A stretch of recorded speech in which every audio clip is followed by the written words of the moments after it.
Hey guys, I'm John with Hops and Brews, and today we're going to be checking out Crux Fermentation Products Tough Love, the Banished Series 2023.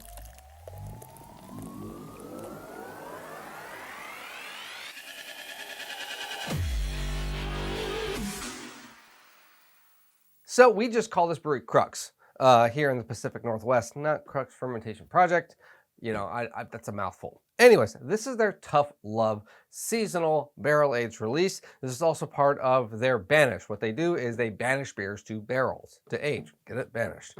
Anyways, this is always released around Valentine's Day because, well, it has cherries in it. Let's check out what this Imperial Kentucky Bourbon barrel-aged stout with some cherries tastes like.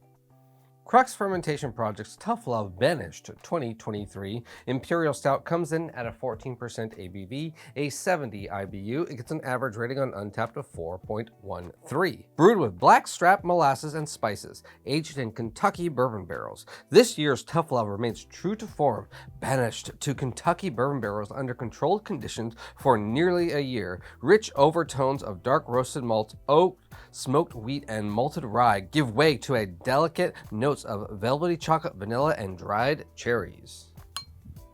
All right, it's dark, it's stouty looking. I mean, it's black as molasses. Nice, thick, dark, rich looking chocolate cocoa head. It smells like a very fantastic stout. Dark chocolatey notes is what I'm getting. A slight sweetness from what I'm assuming is the cherries. It's been a while since I remember having one of these, so let's go. Cheers. 14%, a little thin for 14%. Ooh, yes, you definitely taste that bourbon in it. Whew, that's good. Cherries, not so much actually. It's kind of nice because a lot of cherry stuff can give it a moment of a sour note. This is not here.